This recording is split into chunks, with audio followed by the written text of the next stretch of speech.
In the age of the Socratic effect, where reality bent to the will of human belief, cognizance unraveled the universal laws, as ordinary as untying a shoelace. Vale was one of the few who could disbelieve, a cognitive rebel, questioning, doubting, disbelieving the imposed realities. The wind was a peculiar shade of purple tonight, swirling around Vale, a rare figment of vibrant colour in the steel-grey sprawl of cityscape. He squinted up at the sky, disbelief coursing through him. The wind shifted, reverting to its usual transparency. As he ambled languidly down the street, the inconsistency of the surrounding reality was stark. Buildings twisted and contorted, physics undulated, and colours danced. This was Vale's universe, constantly ebbing, a product of his disbelief in reality's parameters. Vale made a living by performing small feats of cognitive rebellion within the safety of his blank-walled home, selling the results to galleries and collectors. A green flame that burned cold. An unbreakable vase that shattered if a specific word was spoken. Impossible curiosities. He spent his days in peaceful defiance, days empty of people, but brimming with wonders. As a cognitive hazard, social relationships were tricky. Although he had mastered control over his disbelief field, unexpected emotions could impact it, and people, with their ability to usher in a storm of emotions, were usually best avoided. This had been his life, until the day he was visited by the consistent. Inside Vale's home, they looked out of place, their appearance rigid, their bodies wreathed with hard edges and cold tones. They clung to order, enforcing belief in universal laws like gravity and the veracity of time. "We have a proposition for you, Vale," their leader, a woman with the sharpness of a razor, Chira, announced. He offered her a non-committal shrug. "Isn't it against your codes to deal with cognitives like me?" She smiled unpleasantly. Desperate times call for desperate measures. Vale poured himself a steaming cup of coffee, or what looked like coffee, even as its scent was closer to the jasmine flowers. He scratched his stubble, his ice-blue eyes observing the consistent. "And what's the desperation that calls for my cognitive rebellion?" he asked, sarcasm delicately lacing his voice. "Anomalies," Chira declared succinctly. Her face hardened with resolve. "They are popping up everywhere, and they need reining." The prospect was disturbing. Vale loved his world of strange colours and dancing gravity. But that reality was a tender chaos, nestled within the walls of his home, not to be unleashed upon the world. "Reshaping anomalies to blend into your uniform reality. Is that why you're here?" Vale asked, swirling the pseudo-coffee. Chira nodded. "We believe your cognitive rebellion can dampen the anomalies temporarily until we devise a permanent solution. In return, we can offer you a normal life." "Normal is a parasite," Vale drawled, "devouring uniqueness, breeding monotony." Chira leaned back, her lips pressing into a firm line. "You have a day to reconsider our proposition, Vale."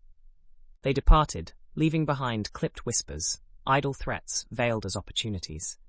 In the dim silence that followed, Vale presented himself with two possibilities. 1, he could live his life in peace, or 2, he would be forced to counter disbelief with belief. But they misunderstood one thing. Vale's rebellion wasn't about chaos, it was about freedom. The freedom to question, to doubt, the freedom that allowed purple winds and coffee that smelled like jasmine. Socrates once said, "An unexamined life is not worth living." And Vale was not ready to give up on that examination just yet. By the time the consistent returned, they found Vale in his usual spot, surrounded by a flurry of anomalies, gravity that tinkered like a music box, light that crumbled to dust, and silence that echoed, tangible as silk threads. "Your decision?" asked Chira, her curt tones slicing through the humming chorus of anomalies. "To decline," Vale answered, strumming his fingers across the blanched tablecloth that smelled of rain-soaked earth. Chira's lips thinned, the only sign of dissatisfaction on her Steel City face. "We predicted such obstinacy. Our intrusion isn't a question anymore, Vale. It's a declaration." Insinuating his presence in Vale's house was an imposing male called John. He was the hand that executed Chira's orders, the perfect believer who failed to see beyond the consistent norms. Vale weighed his options. He could fight, or he could employ the Socratic paradox, "I know that I know nothing," and deny the consistent any foothold in his reality. While he resorted to the latter, the consistents revealed their trump card. Seren, among the sharp lines and harsh angles of the consistent, she stood out. Her aura was muted, a diluted shade of pastel amidst the grayscale. A cognitive specialist, Seren is an expert in untangling cognitive chaos. She will anchor here, modulate your cognitive rebellions into an amalgamated reality, Chira declared, her voice echoed by the high ceilings. Seren projected an apology with her soft gaze, a plea for understanding in a game governed by harsher rules. Tread lightly, Seren. Vale's warning was light, but his face held an undertone of remorse. Forcing someone into modulation could backfire, create rifts in their understanding. The consistent took leave, leaving Seren behind. You need to trust me, Vale. Her voice was a gentle whisper, blending seamlessly with the anomalous orchestra around them. He gave a dry chuckle. Trust is a norm, Seren, an abstraction that's inconsistent in my reality. He rose, strolling towards the high window overlooking the sprawling city, concrete and cold. Seren followed, her own reality struggling to merge with Vale's. A cognitive rebel unwilling to rebel, she murmured. That's an anomaly of its own. Vale watched the city burn in its uniformity under the ashen sky. Maybe anomalies are meant to be embraced, not suppressed. With Seren's arrival, his world was tethered to reality in ways he found curiously uncomfortable. But Vale wasn't defeated. Far from it. As Kira's words resonated in his mind, an intrusion, not a question, he began planning a rebellion of his own. For until the consistent truly understood the symphony of disbelief, they merely stood at the precipice of cognitive chaos. And Vale was about to push them right off the edge. After all, to understand normality, one must first bathe in absolute chaos. Vale took to observing Seren during the initial days. She moved fluidly around his home, avoiding the erratic patterns of Vale's reality, as if she'd swallowed his world's peculiar logic. All too often, he'd see her observing his tiny acts of rebellion with the focus of an eagle eyeing its prey. One weekday afternoon, engaged in a classical concerto of disbelief, where walls hummed to Mozart's Symphony 40 and the floor tasted of dark chocolate, Vale watched a concerned frown crease Seren's forehead. It was an open invitation for intervention. I can't let you continue this. Seren's voice was a quiet plea, ripples in the otherwise complacent reality around Vale. Your mission is to dampen the anomalies, not get in the way of my musings, Vale countered, concentrating on the transmutation of his grey old cat into a jade plant that purred. What you deem as musings are causing inconsistencies in my reality, misalignments as I exist here. Vale glanced at her sharply. Misalignments weren't trivial. They could disorient, confuse, and in severe cases, induce cognitive oblivion. He ceased his cognitive musings, hurrying over to Seren's chair. Her pale face was crunched up in concentration, as if acutely aware of the perturbation. Are you feeling better? Yes, slightly, but as a long-term solution, this won't work. Vale dawned realization. The intrusion had been more than a casual poke at his life. It planned to entangle him into order, box him into a contraption of their reality. Later, John came, under the pretense of a wellness check, but the underlying threat was as clear as the glassy gleam in his eyes. You've been causing quite a bit of discomfort, Vale, he declared, his voice echoing the hard angles of his being. And you've been interfering in my life, John, Vale replied, his ice-blue eyes defiant. John shrugged. Seren's discomfort just speeds up the inevitable. We're normalizing you, Vale, for the better. The raw audacity of the statement ignited a spark in Vale. How could they strip him bare of his disbelievable reality in the pretense of betterment? I decide my better, John, not you. Vale was a cognitive rebel, a whisper into the void that echoed back, changing the very fabric of existence. It was this that he would use. Fight fire with fire. If the consistent wanted normality, then normality is what they would get. Only embellished with visceral chaos, trickling beneath the veneer of orderliness. With a twinkling chuckle at his newfound defiance, Vale set to work, carving a rebellion out of disbelief, his way of reality manipulated to appear normalized, only to hold anesthetized chaos deep within. After all, the first rule of cognitive rebellion was to understand the dance of anomalies within the realm of perceived reality. Days flowed into weeks, knitted together by the synchronization of anomalies in Vale's reality. Seren ceased complaining about misalignments, her concerns dissipating as Vale's world turned docile under her touch. But beneath that quiet guise, Vale had woven a volatile blend of chaos, like mixing oil and water, only to make it appear uniform. His contemplative walks around the disordered room were now a deceptive dance, a master puppeteer keeping the hidden threads of rebellion from tangling. "Well done, Seren. The harmony restored in Vale's reality is exemplary of your skills," Kira crooned, her cold eyes scanning Vale's seemingly normalized house. Her gaze turned to Vale, challenging, provoking. "And it seems our cognitive rebel has been tamed." His pale eyes twinkled with suppressed mischief. "I now see the appeal of monotony." His acquiescence uncoiled the tension strung tight among the members of the Consistent, their suspicious gazes softening. This was Vale's diversion, manipulation encompassed in acceptance. Unbeknownst to them, Vale set the machinery of chaos into motion.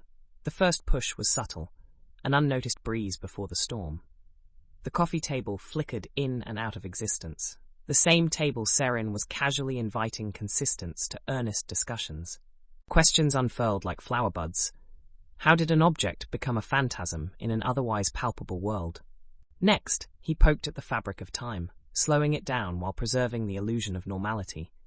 Conversations stretched, replies dwindled down to slow motion, and yet the reality remained consistent to the bare eye. Panic began simmering, questions turning more probing. What if they were stuck in an unending loop of elongated seconds and distended minutes? Finally, Vale nudged at gravity, adding a feather-like lightness to it. The Consistents found themselves gliding than walking, bounding further than expected. They understood then. They were drowning in a concealed sea of rebellion, cloaked under the garb of consistency. Seren, clutching the backrest of the sofa, stared aghast at Vale, her eyes resonating betrayal. "You tricked us." Vale smiled, a serene expression, completely antithetic to the erupting pandemonium. "I showed you an anomaly." He was the anomaly, a cognitive rebel oscillating between chaos and consistency. He was the bridge that showed them simultaneity of order and disorder. They finally recognized how grandly deceiving Vale's reality was. In the scramble of Consistents, attempting to grapple with the chaos, Vale took a solitary moment to cherish his victory, his rebellion. Only the final act was left. The wave of chaos plunged through their depths, wreaking havoc on their homogeneous realities. Vale observed the Consistent grapple with the wreckage of their science and order, their codes failing in the onslaught of anarchy. Their feeble resistance was crushed under the weight of Vale's disbelief, and yet it was Seren's trembling voice that drew his attention. "Why, Vale?" Her plea echoed around the room, her eyes mirroring the splintered perceptions of her reality, a somber figure amid the swirling chaos. "It's not rebellion for rebellion's sake, Seren." Vale's voice held a tempered calmness to it, a lighthouse amidst a turbulent sea. "It's the freedom to redefine the familiar, to question the ordinary." "But we were trying to maintain order?" Vale completed her sentence, his lips pulling into a wistful smile. "Order and chaos are two edges of the same sword, Seren. They coexist, clashing and merging in an unending dance." With Virgil-like guidance, Vale led them through a Dantean purge of the 9 layers of cognitive disarray, shadows of psychological doubt interwoven with a besieged belief. The room was a canvas of his rebellion, and he was the artist, sculpting their comprehension towards a broader panorama of reality. Layer by layer, they shed their prejudices, their rigidity, chafing against a newfound flexibility. The desperation to cling to their codes and algorithms waned, replaced by an understanding of the cohesiveness in chaos and order. In the span of a few epochs in their distorted time, they reached an understanding, a compromise, a quivering equilibrium between the truth they knew and the one Vale introduced. As the room gradually regained its semblance of order, a transformation stood completed. A room of Consistent now had a hint of chaos interwoven into their beings, a silent rebellion making them a little less rigid, a bit more receptive. Seren's eyes held questions, but they were different now, curious yet unhurried. Vale, sensing the change, answered the unspoken inquiry. Anomalies are the essence of life. Without them, there's no growth, no evolution. "Then you've shown us growth," Seren acknowledged. Vale nodded, this acknowledgement acting as the twist and closure he aimed for. "Facing the Consistent," he declared.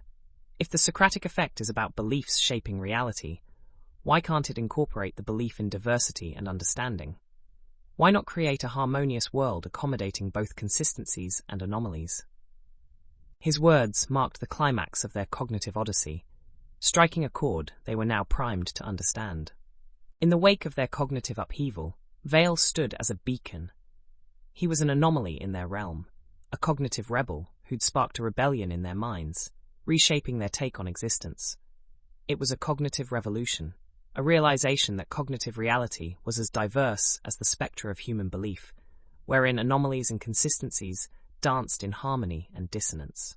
The unity in diversity, the harmony in anomalies, it was Vale's cognition and Vale's victory.